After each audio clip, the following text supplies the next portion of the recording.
بالله من الشيطان الرجيم بسم الله الرحمن الرحيم وقضى ربك ألا تعبدوا إلا إياه وبالوالدين إحسانا إما يبلغن عندك الكبر أحدهما أو كلاهما فلا تقل لهما أف ولا تنهرهما وقل لهما قولا كريما واخفض لهما جناح الذل من الرحمة وقل رب ارحمهما كما ربياني صغيرا وقال تعالى في شهر رسول الله صلى الله عليه وسلم إن الله وملائكته يصلون على النبي يا أيها الذين آمنوا صلوا عليه وسلموا تسليما اللهم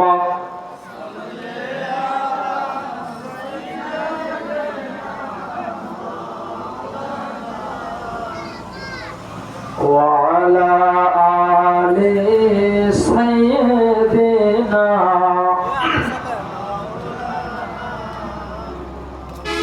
এমন দয়ার নবীর নামটি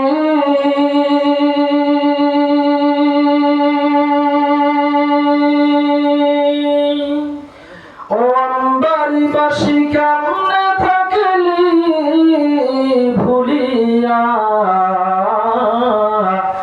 এমন দয়ার নবীর নামটি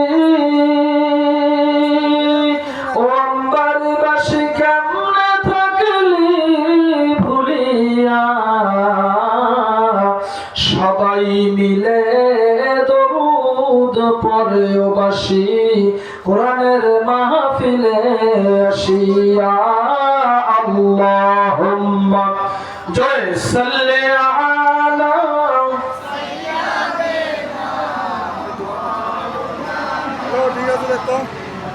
ওয়া আলা আলি সাইয়্যিদিনা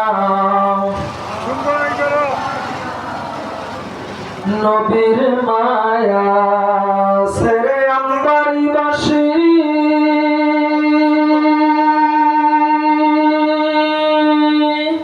কেমনে বেড়াও রাস্তাঘাটে ঘুরিয়া নবীর মায়া সেরে অম্বারিবাসী কেমনে থাকো বাড়ির মধ্যে ঘুমাইয়া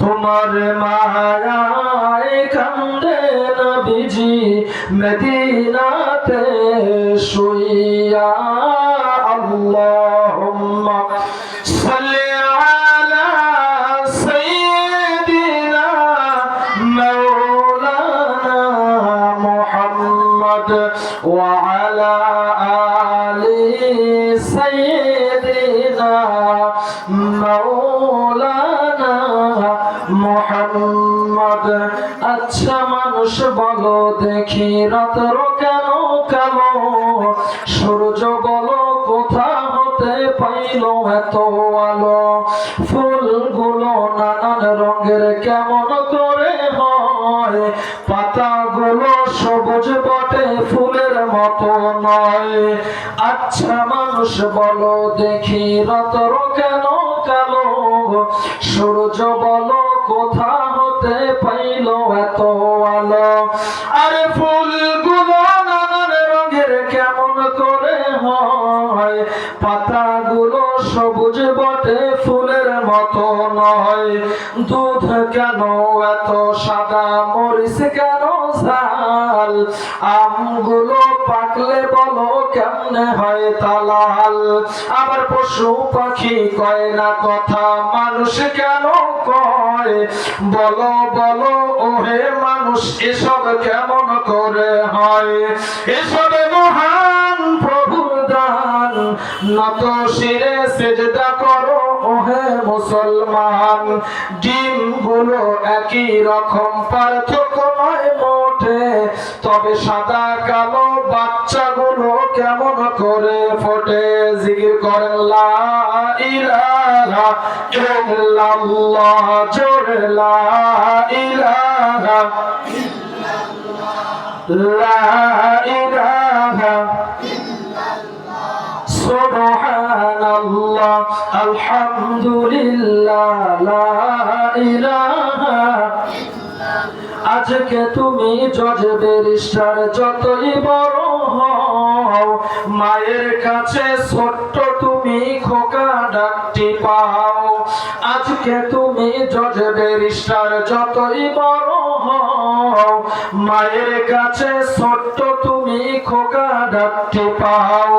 আজি তুমি মায়ের মনে দিয়েছো যে জ্বালা, ওই সন্তান একটু পরে মায়ের গলার মালা। ওসু জমিন থেকে পানি নিচু জমিনে যায়, তেমনি আল্লাহর রহমত আসে নম্রতার হৃদয়। ফেরাউনের লাশটা দেখো মিশর জাদু ঘরে, খায় না মাটি পোকা মাছি সবাই ঘৃণা করে। ভোগবিলাসে বাড়ি গাড়ি পরে রবে সব, থাকতে সময় স্মরণ করো আল্লাহ আমার রব। ওই মানুষ থাকতে সময় স্মরণ করো আল্লাহ আমার রব। বলেন তো আমাদের রবের নাম কি? আসমান কার, জমিন কার, কথা চলবে কার, কথা হবে কোন কিতাব থেকে? কোন সন্দেহ আছে? ভুল আছে? আছে? নাই। যাই হোক, আজকের যুব সমাজের উদ্যোগে কবরবাসীদের দোয়া ও মাগফিরাতের উপলক্ষে ঐতিহাসিক ওয়াজ মাহফিলের সম্মানিত সভাপতি, দ্বিতীয় বক্তা, প্রধান বক্তা এবং আমার পূর্বে আলোচনা করেছেন ভাই, এবং আমার সামনে বসে আছেন মুসলমান ভাইয়েরা, স্টেজে বসে আছেন ওলামা একরাম, মুরব্বিয়ান একরাম, এবং পর্দার আড়ালে বসে আছেন মা এবং বোনেরা, সকলের প্রতি আমার সালাম। আসসালামু আলাইকুম ওয়া রাহমাতুল্লাহি ওয়া বারাকাতুহু। আপনারা কি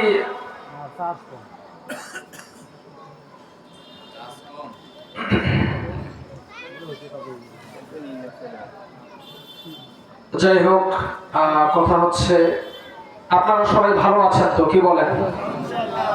আলহামদুলিল্লাহ, ভালো আলহামদুলিল্লাহ, আমিও ভালো আছি। শুকরিয়া আদায় করি সেই মহান রব্বুল আলামিনের দরবারে, যে মালিক দয়া করে মায়া করে মহব্বত করে দুনিয়ার সারাদিনের হাজারো ব্যস্ত কাজ করে সারাদিনের ক্লান্তি নিয়ে আজকের এই কোরআনের মাহফিল জান্নাতের বাগানে আমাকে আসার, আপনাদেরকে আসার, কোরআন থেকে কথা শোনার এবং বলবার মতো যে মালিক আমাকে এবং আপনাদেরকে শোনার তৌফিক দিলেন, সে আল্লাহ তাআলার দরবারে আমরা আরেকবার শুকরিয়া আদায় করি, বলি আলহামদুলিল্লাহ।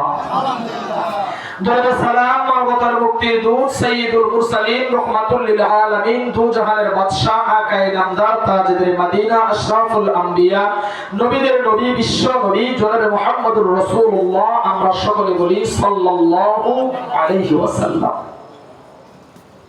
তো যাই হোক, আজকের ওয়াজ ভূমিকা ছাড়া করব যেহেতু সময় খুব কম। তো আমাকে বলছে যে হুজুর একটু মায়ের ব্যাপারে বয়ান করবেন, পিতা এবং মাতা সম্পর্কে। তো কথা হচ্ছে, আমার মাইকের আওয়াজ যতদূর পর্যন্ত যাচ্ছে কোন হিন্দুর কানেও যদি আমার মাইকের আওয়াজ যায়, কোন বিধর্মীর কানেও যদি আমার মাইকের আওয়াজ যায়, প্রত্যেককে আজকের এই মাহফিলে আসার জন্য আমি হাফেজ মাওলানা শফিকুল ইসলাম স্বাগতম জানাচ্ছি। তার কারণ কোরআন শুধু মুসলমানের জন্য না, গোটা মানব জাতির জন্য আল্লাহ তাআলা কোরআনকে সৃষ্টি করেছেন। বলে ঠিক না ঠিক? সুতরাং কোরআন সবার জন্য।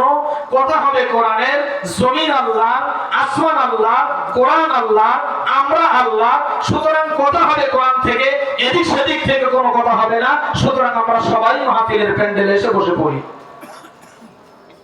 কোরআন এমন একটা কিতাব যে কিতাবের মধ্যে কোনো ভুল নাই, কোনো সন্দেহ নাই। এই কিতাব আল্লাহ তাআলা আমাদেরকে দিয়েছেন। এই কিতাব পেয়ে বলেন তো আমরা খুশি নেবে যান? অল্প না বেশি?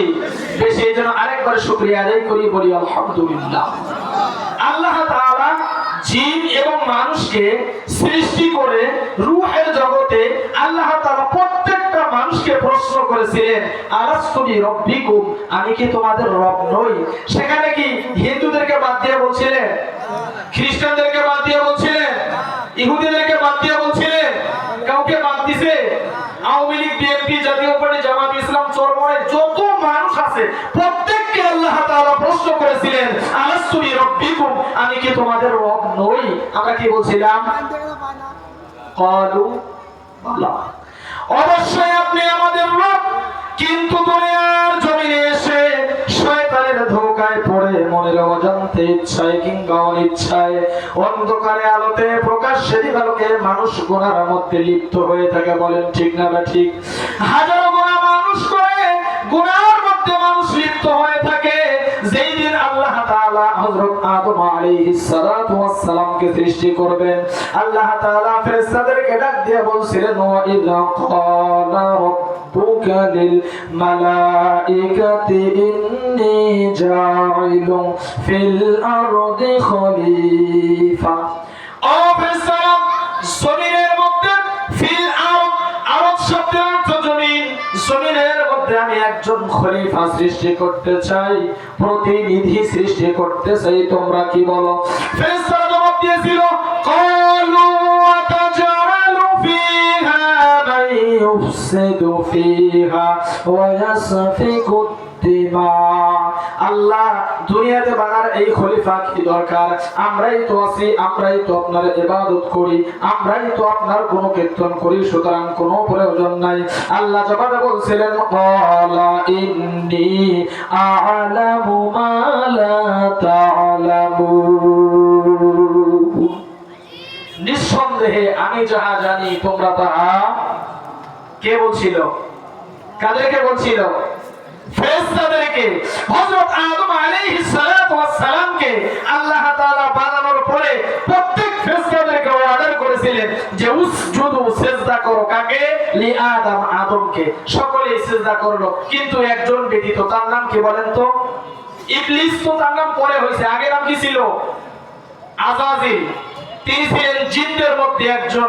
এত ইবাদত করছেন, এত ভালো কাজ করছেন, আল্লাহ তাআলা তাকে ফেরেশতাদের লিডার বানায় দিয়েছেন। সুবহানাল্লাহ। কিন্তু হুকুম অমান্য করছে কয়টা? জোরে বলেন। একটা। কোন হুকুম?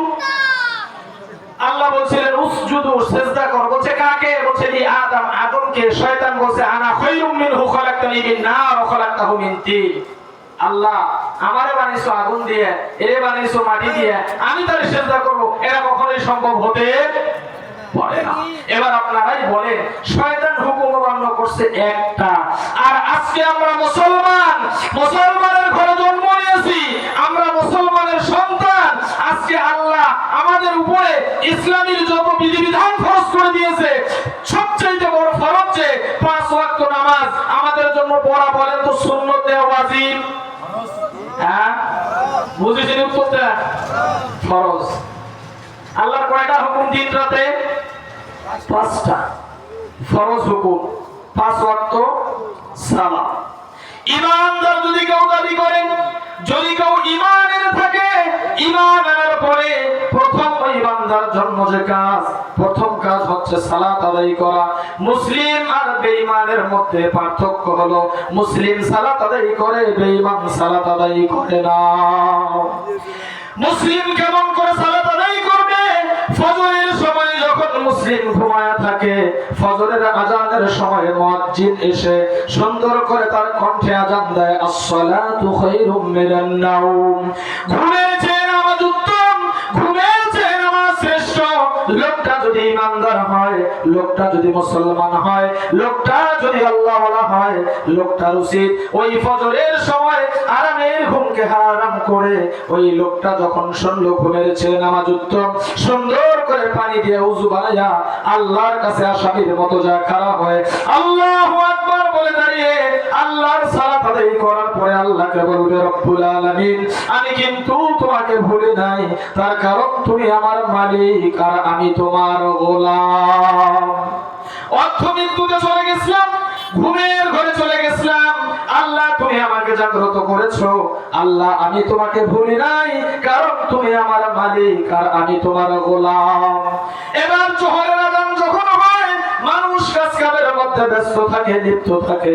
যখন জোহরের সময় আযান হয়ে যায়, যখন জোহরের সময় আযান শুনে হাজারো কাজ কামের ভিতরে দিয়া যখন ওই কাজের লোকেরা কানে মুয়াজ্জিনের আওয়াজ চলে যায়, মুয়াজ্জিন যখন বলে হাইয়া আলাস সালাহ, সালাতের দিকে আসো, হাজারো কাজ কামকে বিরতি রেখে যদি লোকটা আল্লাহর গোলাম হয়, লোকটা যদি মুসলমান দাবি করে, লোকটা কাজ কাম বিরতি রেখে আবার যে বলবে, আল্লাহ হাজারো কাজ কামের ভিতরে দিয়ে আমি আবার তোমার দরবারে হাজিরা দিচ্ছি, তার কারণ তুমি আমার মালিক আর আমি তোমার গোলাম। আসরের আযানের সময় একই কথা বলবে, মাগরিবের আযানের সময় একই কথা বলবে, ইশার আযানের সময় হয়ে যাবে ওই একই কথা বলবে, আল্লাহ ঘুম থেকে উঠে যেমন তোমাকে স্বীকৃতি দিয়েছি তুমি আমার মালিক আর আমি তোমার গোলাম, আল্লাহ আমি আবার এখন ঘুমাইতে চলে যাব, না জানি আমার এটাই জীবনের শেষ ঘুম হয়ে যায়, আল্লাহ আমি কিন্তু তোমাকে ভুলি নাই, যেহেতু তুমি আমার মালিক আর আমি তোমার গোলাম। বলেন তো ওই বান্দা কিংবা বান্দিকে আল্লাহ কি জাহান্নামে দিতে পারে? পারবে? দিবে না। কেন? আল্লাহ বলছে যে ব্যক্তি 5 ওয়াক্ত সালাতে হাজিরা দিয়ে বলবে, আল্লাহ আমি কিন্তু তোমাকে ভুলি নাই, যেহেতু তুমি আমার মালিক আর আমি তোমার গোলাম, বারবার এই লোকটা সাক্ষ্য দিতেছে, আল্লাহ আমি কিন্তু তোমাকে ভুলি নাই, যেহেতু তুমি আমার মালিক আর আমি তোমার গোলাম। আল্লাহ বলছেন, বান্দারে জিন এবং মানুষকে আমি সৃষ্টি করেছি দুইটা কারণে, ওমা খালাকাতুল জিন্না ওয়াল ইনসা ইল্লা লিয়াবুদুন। জিন আর মানুষকে আমি সৃষ্টি করেছি একমাত্র উদ্দেশ্য হলো জিন আর মানুষ আমার ইবাদত করবে, আমার দাসত্ব করবে, আমার গোলামি করবে, আমার হুকুম হাকামগুলি মানবে। জিন আর মানুষকে আমি আমার ইবাদত করার জন্য সৃষ্টি করেছি, আমি আমার হুকুম মানার জন্য সৃষ্টি করেছি। সেই রব্বুল আলামিন বলেন, ওয়াকাদা রাব্বুকা আল্লা তা'বুদু ইল্লা ইয়াহু ওয়া বিল ওয়ালিদাইনি ইহসানা। আল্লাহ বলছে আমাকে ছাড়া কাউরে ইবাদত করা যাবে না। আল্লাহ বলছে আমাকে ছাড়া কাউরে ইবাদত করা যাবে না, কাউরে দাসত্ব করা যাবে না, কাউরে গোলামি করা যাবে না, কাউরে হুকুম মানা যাবে না। ওয়াকাদা রাব্বুকা আল্লা তা'বুদু ইল্লা ইয়াহু ওয়া বিল ওয়ালিদাইনি ইহসানা। এবং তোমরা তোমাদের পিতামাতার প্রতি সৎ ব্যবহার করবে। আল্লাহ বলছে আমার ইবাদত করার পরে তোমরা তোমাদের পিতামাতার প্রতি কোন ব্যবহার করবে?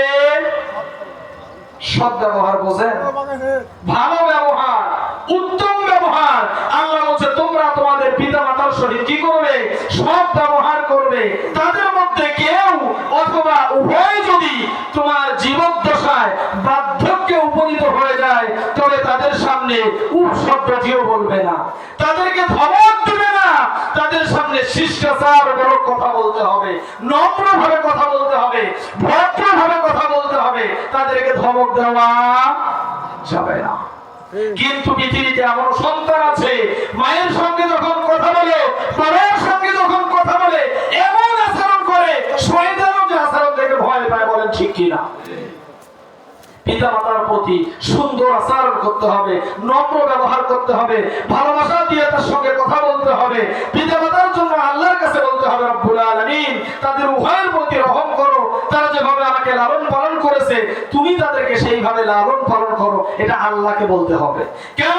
তোমার মা তোমার জন্য কষ্ট করেছে, কত কষ্ট কষ্ট করেছে মা গর্ভধারণ করেছে তোমাকে নিয়ে কত কষ্ট করে, যে মা হয়েছে সে জানে তোমাকে নিয়ে প্রসব করার সময় কত কষ্ট হয়েছে, তোমাকে গর্ভধারণ করা সহ দুধ ছাড়া পর্যন্ত মায়ের 30টা মাস সময় লেগেছে। কয় মাস? কোন সূরা? সূরা আহকাফ, সূরা লোকমান, সূরা আনকাবুত, সূরা বনী ইসরাঈল। এই জায়গার মধ্যে খুঁজে খুঁজে দেখেন আপনার মা আপনার জন্য কত কষ্ট করেছে, আপনার বাবা আপনার জন্য কত কষ্ট করেছে, মাথার ঘাম পায়ে ফেলে আপনার জন্য উপার্জন করে আপনাকে কত কষ্ট করে তারা খাওয়াইছে, নিজে না খাইয়া আপনাকে খাওয়াইছে, নিজের খাইতে মন চাইছে খায় নাই। বেয়াদব সেই বাবা মাকে তুমি ধমক দাও, তোমার লজ্জা লাগে না? তুমি একদিন মা বাবা হবা, তুমি একদিন মা বাবা হবা, সেই দিন তোমার কি হবে? মাকে ধমক দাও, বাবাকে ধমক দাও, মায়ের পা ধরে মাপ চাইতে হবে। শেষে বিদায়ের পালকি চড়ে কই চলেছ মা, শেষে বিদায়ের পালকি চড়ে কই চলেছ মা, কেমনে তোমায় দিব বিদায় মা গো,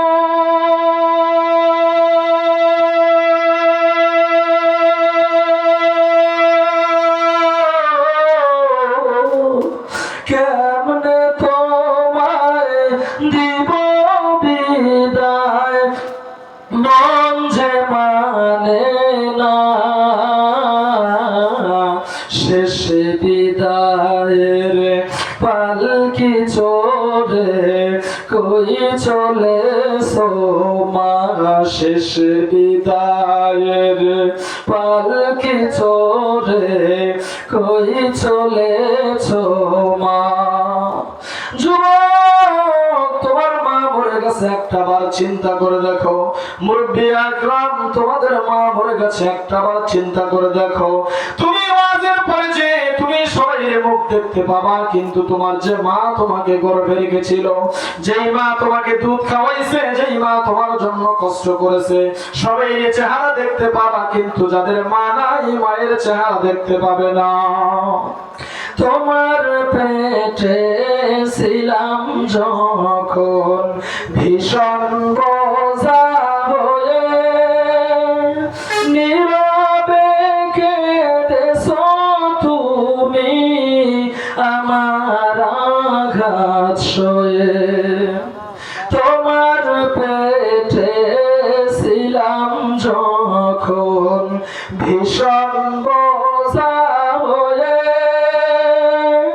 নীরবে কেঁদেছো তুমি আমার আঘাত সয়ে, আমার লাগি আহার নিদ্রা মা গো,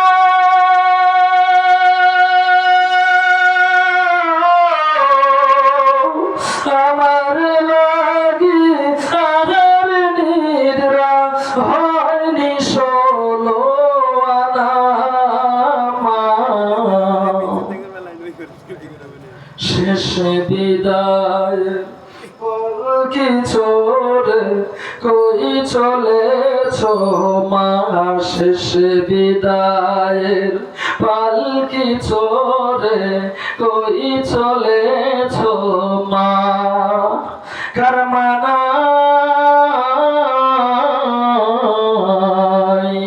মা কবরে চলে গেছে রে বাবা,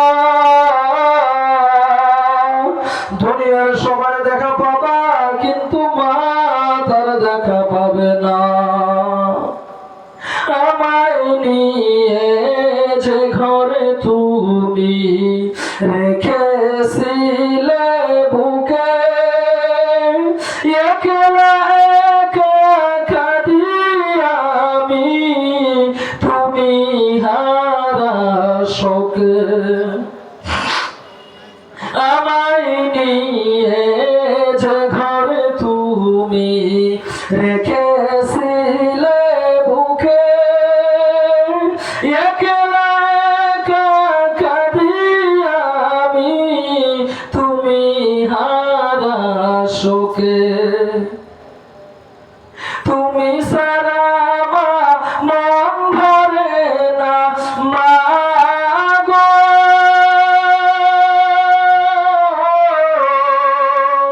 তুমি সারা মন ভরে না পাইলে সারা দুনিয়া শেষ বিদায়ের পালকি চড়ে কই চলেছো মা আমি আঘাত পাইলে মা গো কাঁদেছে তোমার চোখ আমার সুখে সুখী হয়ে হাসছে তোমার মুখ আমি আঘাত পাইলে মা গো কাঁদেছে তোমার চোখ আমার সুখে সুখী হয়ে হাসছে তোমার মুখ এখন মা গো আমার দুঃখে এখন মা গো আমার দুঃখে কেউ যে আর কাঁদে না মা এখন মা গো আমার সুখে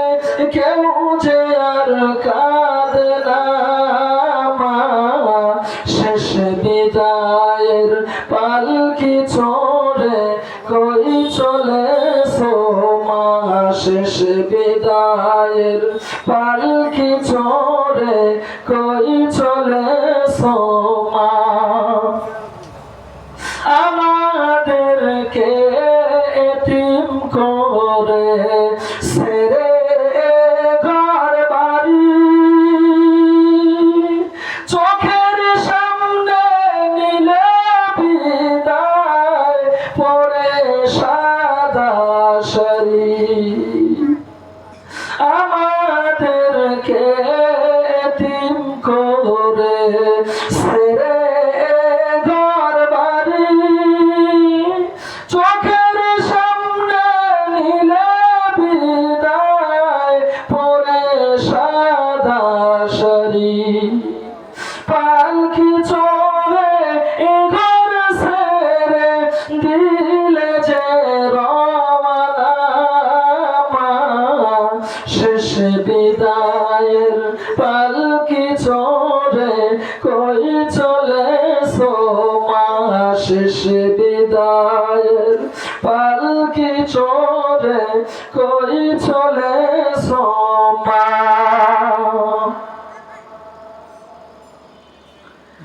মা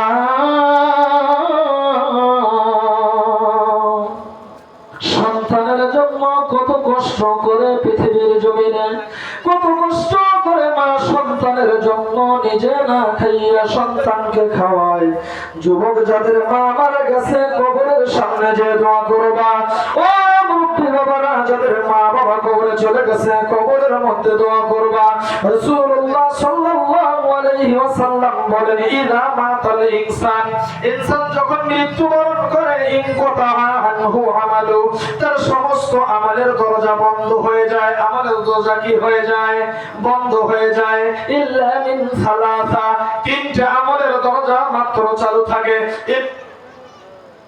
ইল্লা বিন সাদাকাতিন জারিয়া এক নম্বরে হইল সাদকায়ে জারিয়া আও ইলমিন ইউনতাফাউ বি দুই নম্বরে উপকারী ইলম আও ওয়ালাদুন সালিহিন ইয়াদউলা তিন নম্বরে হলো নেককার সন্তান কয়টা জিনিস এক নম্বরে সাদকায়ে জারিয়া দুই নম্বরে উপকারী ইলম তিন নম্বরে নেককার সন্তান যদি কেউ পৃথিবীতে রেখে যায় সেই নেককার সন্তানের দোয়া কিয়ামত পর্যন্ত বান্দা বান্দির কবরে পৌঁছতেই থাকবে তাতে কোনো সন্দেহ নাই ওই মা কত ভাগ্যবান মা যেই মায়ের ছেলে কোরআনের হাফেজ ওই মা কত ভাগ্যবান মা যেই মায়ের সন্তান মসজিদের ইমাম ওই মা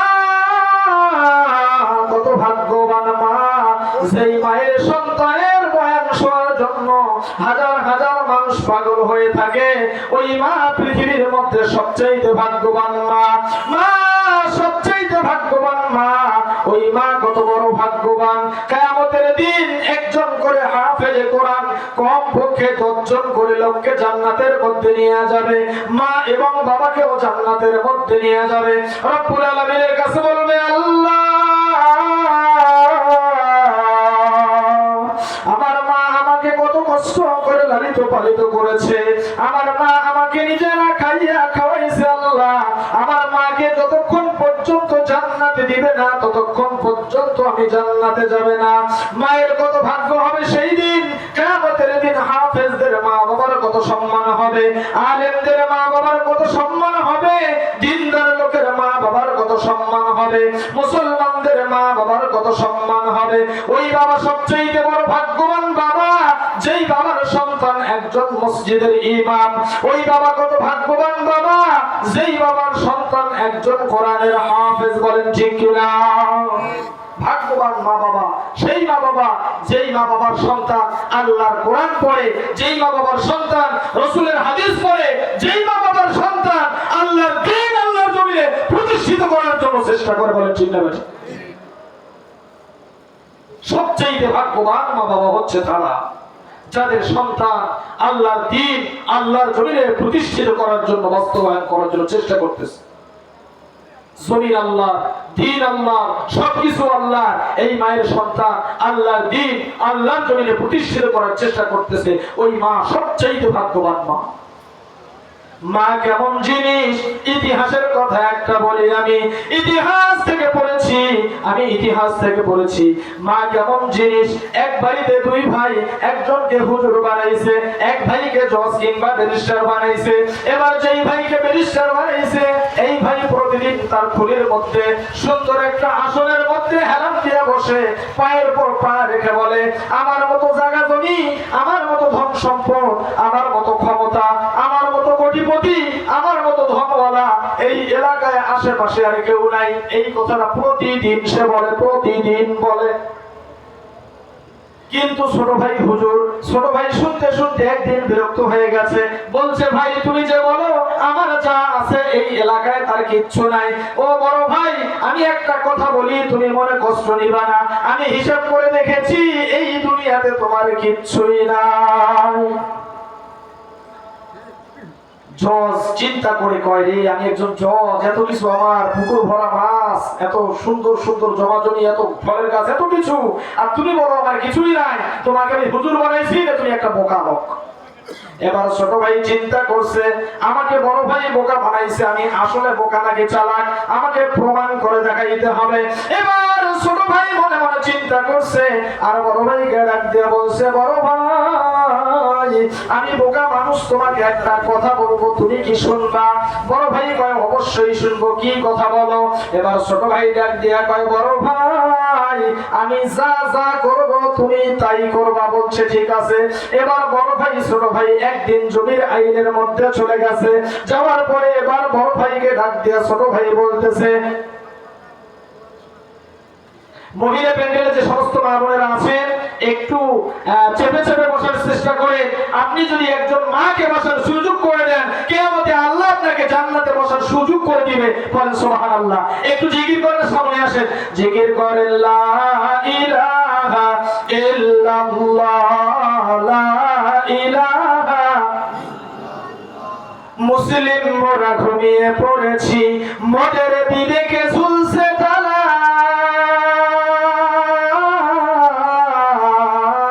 মুসলিম মোরা ঘুমিয়ে পড়েছি, মদের বিবেকে ঝুলছে তালা। রক্ত মদের শীতল হয়েছে, পাপে অন্তর কালা। লা ইলাহা ইল্লাল্লাহ, জোরে লা ইলাহা, লা ইলাহা, লা ইলাহা। ফেরাউন বলে আসিয়ারে, মুসার কালিমা সারিয়া দেন। আসিয়া বলে জীবন দিব, বলবো মুসা কালিমা ইল্লাল্লাহ লা ইলাহা লা ইলাহা। আসিয়া কি দিতে চায়? জীবন দিতে চায়, কিন্তু মুসার কালিমা, মুসার আল্লাহর কালিমা সেই আসিয়া ছাড়তে রাজি নাই। মেয়ে মানুষ দেখেন, মেয়েদের মেয়ে মানুষ কি ইমান সত্যতার। আজকে আমার ঘরে আমার মা আছে, আমার ঘরে আমার বোন আছে। আজকে দেখা যায় আমার মা আমার বোন ইসলাম মানে মরার সময়, আর ইসলামকে বিদায় দেয় বিবাহ সময়। বলে ঠিক না ঠিক? ইসলাম মানে কোন সময়, আর ইসলাম বিদায় দেয় শুনবেন শুনবেন এটা বলবো তো। যেটা বলতেছিলাম, এই যে ছোট ভাই বড় ভাইকে ডাক দিয়ে বলতেছে, বড় ভাই সারা জীবন তুমি বলেছ এই দুনিয়ায় তোমার নাকি সবকিছু আছে, আর নাকি কারোই কিছু নাই। বড় ভাই তুমি আমি হুজুর ছোট ভাইকে বোকা বানাইছো, তাতে আমার কোনো দুঃখ নাই। বড় ভাই তুমি একটু ক্ষেতের মধ্যে শুইবা, আমি তোমাকে আমার সাদা পাগড়ি আছে দিয়ে একটু ঢেকে দিব। বড় ভাই ডাক দিয়ে কয় তারপর কি হবে? বলছে তারপর কি হবে তুমি পরে বুঝতে পারবা। এবার বড় ভাই যখন ক্ষেতের আইলে শুইছে ছোট ভাইয়ের কথা মতো, এবার বড় ভাই শুইছে, ছোট ভাই পাগড়ি দিয়া ঢেকে দিয়েছে। ঢেকে দিয়া চিল্লাইতেছে আর বলতেছে, হায় রে আমার বড় ভাই কোটিপতি মানুষ, জজ মানুষ, এত ধন সম্পদ তার, এত কোটিপতি সে মানুষ, আজকে আমার বড় ভাইকে সাথে কামড়াইছে। মগত আমার বড় ভাই দুনিয়া থেকে চলে যায়। লোকের মানুষ কে পারবা আজকে তোমরা আমার ভাইকে বাঁচানোর জন্য? এইরকম ছোট ভাই হুজুর মানুষ চিল্লাচিল্লি করতেছে, এলাকার লোকজন জমা হইছে, এলাকার লোকজন দৌড়ে আসছে, বলছে হুজুর কি হয়েছে? বলছে আমার বড় ভাই সহ আমরা ক্ষেতের মধ্যে আসছি, আমার বড় ভাইকে সাথে কামড়াইছে। এবার বড় ভাইকে নিয়ে যখন বাড়ির মধ্যে গেল, ছোট ভাই বলতেছে তোমরা সবাই দেখো আমি একটু কবিরাজের কাছ থেকে আসি। এবার কবিরাজকে যে বলছে ভাই আমি আমার বড় ভাইকে বোঝানোর জন্য একটু অভিনয় করতেছি, ভাই আমি এখন তোমাকে যা যা বলে দেব তুমি যা এই নাটকগুলি ওই জায়গায় করবা। এবার বলছে ঠিক আছে কি বলা লাগবে তুমি আমাকে বলো। বলছে তুমি যে বলবা এই সাপের বিষ তো নামানো সম্ভব নয়, এরকম করে সে অনেক কথা বলে দিয়েছে। দেওয়ার পর ছোট ভাই আগে বাড়িতে আসছে, একটু পরে কবিরাজ আসছে। এবার জজ সাহেবের ছেলে সেনাবাহিনী, নৌবাহিনী, বিমান বাহিনী, বাংলাদেশ বর্ডার, বিভিন্ন জন বিভিন্ন জায়গায় চাকরি করে, সবাই বাবার কথা শুনে দৌড়ে আসছে। এবার কবিরাজ সাহেব এসে বলতেছে হায় রে জীবনে কত রোগী ছাড়ছি, কিন্তু এমন রোগী তো কোনোদিন ছাড়ি নেই। এটা কেমন সাপের বিষ? এই বিষটা কাউরে দিতে হবে। এই বিষটা কে নিবে? এবার তার সন্তান বড় সন্তানকে ডাক দিয়ে বলছে, ও বাবা তোমার বাবা তোমারে না খাইয়া খাওয়াইছে, কষ্ট করে লেখাপড়া করাইছে, কত ধন সম্পদ তোমার জন্য রেখেছে, কত কিছুই জীবনে তোমার জন্য করেছে বাবা। ও বাবা তুমি একটু তোমার বাবার পায়ের নিচে দাঁড়াবা, পায়ের কাছে খাড়া হবা, তোমার বাবার বিষগুলো ঝেড়ে ঝেড়ে তোমার শরীরের মধ্যে দিব। বাবারে তুমি মরে যাবা, তোমার বাবা ভালো হয়ে যাবে। এবার বড় ছেলে সেনাবাহিনীতে চাকরি করে বলছে কবিরাজ সাহেব আল্লাহই তো বলেছেন কুল্লু নাফসিন যায়িকাতুল মাউত, প্রত্যেকটা প্রাণীকেই মৃত্যুর স্বাদ গ্রহণ করতে হবে। আল্লাহই তো বলেছে আইনামা তাকুনু ইউদরিকুমুল মাউতু ওয়ালাউ কুনতুম ফি বুরুজিন মুশাইয়াদা, মরণ থেকে যত দূরে পালাও মরণ তোমায় লইবে ঘিরে, যদিও পালাও আকাশ পানে ধরবে তোমায় লাগিয়ে সিঁড়ি। বাবা একদিন তো মরে যাবে, আমার দরকার নাই, আমি চাকরি করি, আমার অনেক দায়িত্ব। এবার ছোট ছেলেকে বলছে একই কথা বলছে, স্ত্রীকে ডাক দিয়ে বলছে তুমি তো এই লোকের স্ত্রী, কত কষ্ট তোমার জন্য করেছে, একসঙ্গে থেকেছো। আল্লাহ বলছে হুন্না লিবাসুল লাকুম ওয়া আনতুম লিবাসুল লাহুন্না, স্বামী স্ত্রীর পোশাক আর স্ত্রী স্বামীর পোশাক। আজকে তোমার স্বামীকে সাপে কাটছে, আজকে তুমি তোমার স্বামীর পায়ের নিচে দাঁড়াবা, আজকে বীজগুলো ছেড়ে ছেড়ে তোমার স্ত্রীর উপর দিব, তুমি স্ত্রী মরে যাবা, তোমার স্বামী ভালো হয়ে যাবে। স্ত্রী ডাক দিয়ে বলতেছে না না আমি আর কয়েকদিন আমার সন্তানকে নিয়ে বেঁচে থাকি, যে মারা যাবে সে তো এমনিই মারা যাবে, আমার কোনো প্রয়োজন নাই। বলেন তো এই কথাগুলি তার সন্তান স্ত্রী বলতেছে, ভদ্রলোক কি আসলে মরে গেছে না জীবিত? জীবিত আছে না? শুনতেছে না? আরে শুনতেছে না, চোখ দিয়ে পানি পড়তেছে টপ টপ করে। মুসলমান ইমানদার আল্লাহর গোলাম, এবার কবিরাজ বলতেছে কেউ তো রাজি হলো না। আর কে আছে? এবার ছোট ভাই হুজুরও কান্না করতেছে, আপনার মা মারা গেছে যুবক, আপনার চোখে কেন পানি আসে না? মুরব্বি বাবা, আপনাদের মা মারা গেছে, আপনার চোখে কেন পানি আসে না? কত কষ্ট করেছে আপনার মা আপনার জন্য, আপনাকে গর্ভে রেখেছে, আপনাকে গর্ভের সময় কত কষ্ট করেছে, প্রসব করার সময় কত কষ্ট করেছে। আপনার মা কবরে চলে গেছে, আজকের এই কবরস্থানের উদ্যোগে ওয়াজ মাহফিল, আপনি চোখের পানি ছেড়ে আল্লাহকে বলেন, রব্বুল আলামিন আমার মায়ের কবরটা জান্নাতের বাগান বানায়া দাও। হুজুর বলতেছে, কবিরাজ সাহেব আর কেউ নাই, আমার শুধু মা জীবিত আছে, হাঁটতে পারে না, বিছানার মধ্যে শয়িত আছে। ও বাড়ির মানুষ,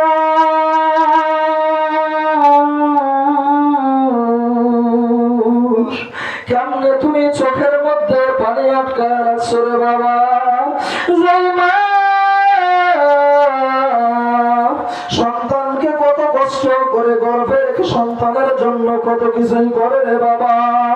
এবার হুজুর ডাক দিয়ে বলতেছে, কবিরাজ আর কেউ নাই, আমার মা শুধু আছে।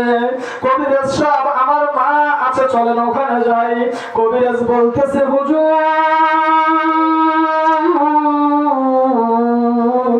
আপনার মা ওই জায়গায় থাকলে হবে না, আপনার মাকে এই জায়গার মধ্যে নিয়ে আসেন যে কোনো ব্যবস্থা করে। মা হুইল চেয়ারে বসে মাকে বিছানা থেকে নিয়ে এসেছেন, মাকে সবার সামনে বলতেছেন, কবিরাজ সাহেব যে মা গো, তোমার সন্তানকে সাপে কেটেছে মা, তার সন্তানও রাজি হয় নাই, তার স্ত্রীও রাজি হয় নাই। মা মা তুমি যদি তোমার ছেলেকে বাঁচাইতে চাও, মা তুমি তোমার সন্তানের পায়ের কাছে একটু বসো। মা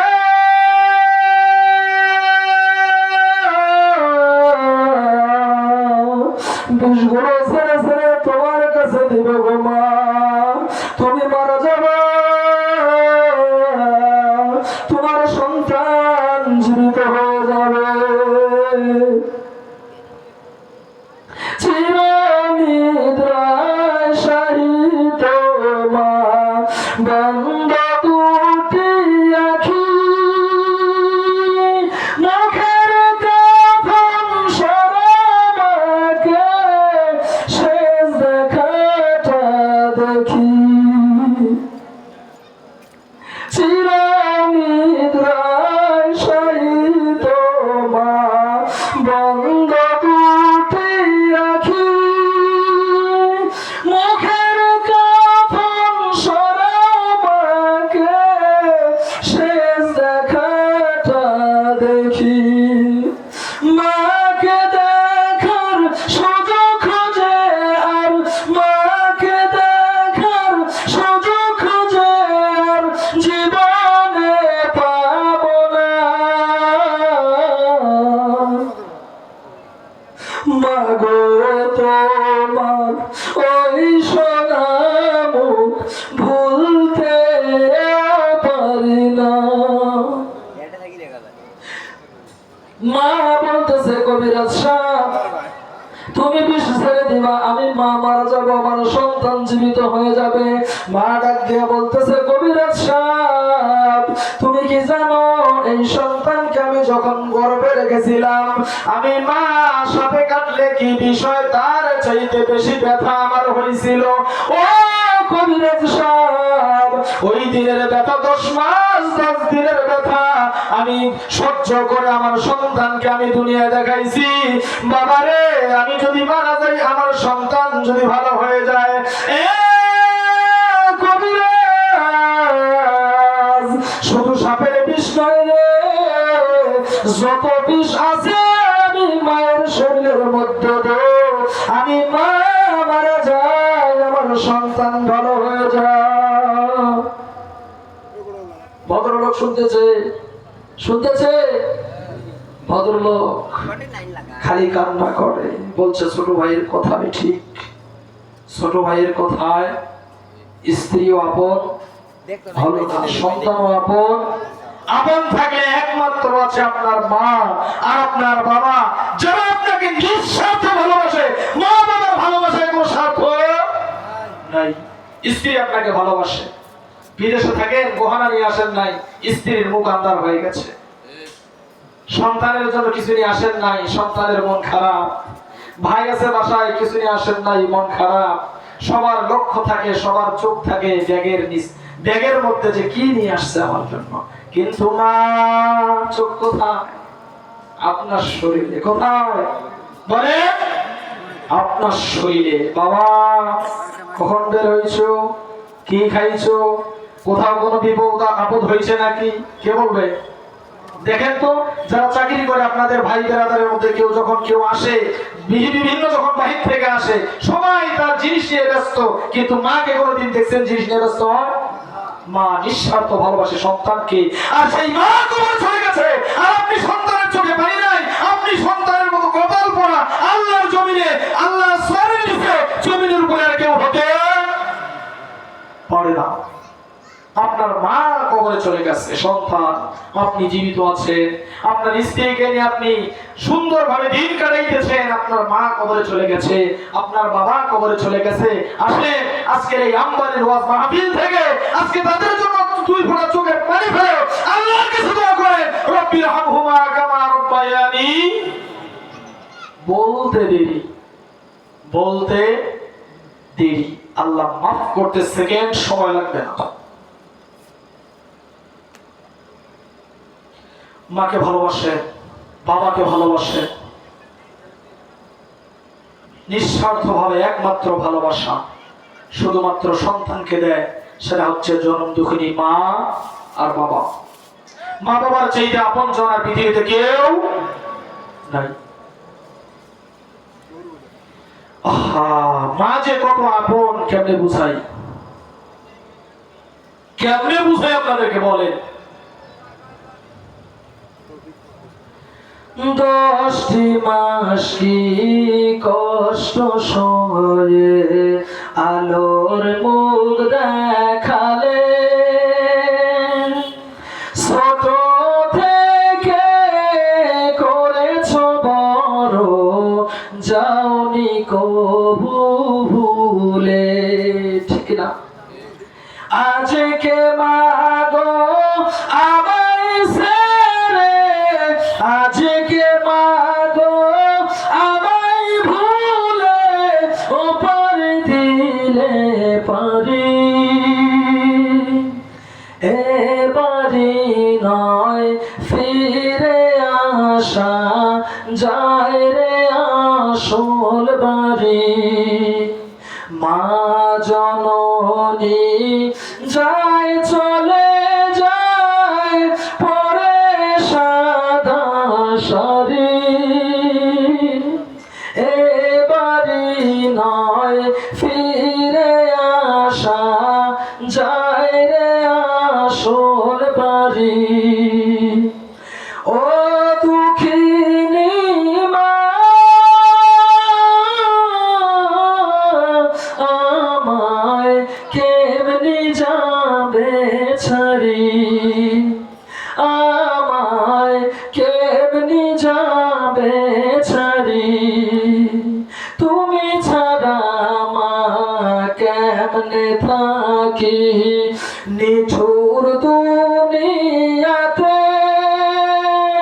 সোনা মানিক বলে মাগো কেউ ডাকে না কাছে, সোনা মালিক বলে মা ছাড়া ডাকার কেউ নাই। তুমি ছাড়া মা কেমনে থাকি নিঠুর দুনিয়াতে। সোনা মানিক বলে মাগো কেউ ডাকে না কাছে। এর নাম মা। মা, মায়ের মতো পৃথিবীতে আপন কেউ নাই।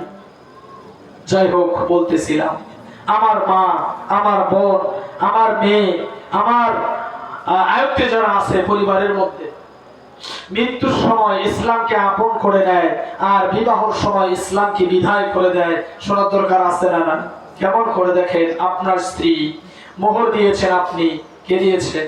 আপনি দিয়েছেন। আপনি তাকে খাওয়ান, আপনি তাকে দেখাশোনা করেন, কিন্তু পাশের বাড়ির দেবরের বিয়া, আপনি হুজুর, আপনি বড় একজন নেতা সাহেব, আপনার স্ত্রী ওই আপনার ছোট ভাই যার সঙ্গে দেখা করা জায়েজ না জায়েজ না, ডাইরেক্টলি হারাম। দেবর ভাই সম্পর্ক কি? দেখা করা হারাম। আপনার স্ত্রী গলা ছেড়ে দিয়ে, মাথার কাপড় মাথায় না দিয়ে, কোথায় কোন কাপড় আছে সেদিকে না দেখে গলা ফাটিয়ে চিৎকার করে গীত বলতেছে। গীত, আমরা তো করে গীত বলে না, গীত বলে। ভাবি আবার কুট দেয় দেবরকে, হাঁটুর কাপড়, হাঁটুর উপরে কাপড় তুলে ভাইকে দেবরকে কুট দিয়ে করে করে নিয়ে ঘরের মধ্যে চলে যায়। বলে ঠিক কিনা? ইসলাম সেদিন কোথায় গেল? আপনি কাপুরুষ, আপনার স্ত্রী এরকম করতেছে, রসুল বলছে দায়ুস জান্নাতে যাবে না। দায়ুস কে? ওই পুরুষ যেই পুরুষের আয়ত্তে মহিলা আছে আর সে মহিলা যেমন তাই করতেছে, পুরুষ কোনো প্রতিবাদ করতেছে না।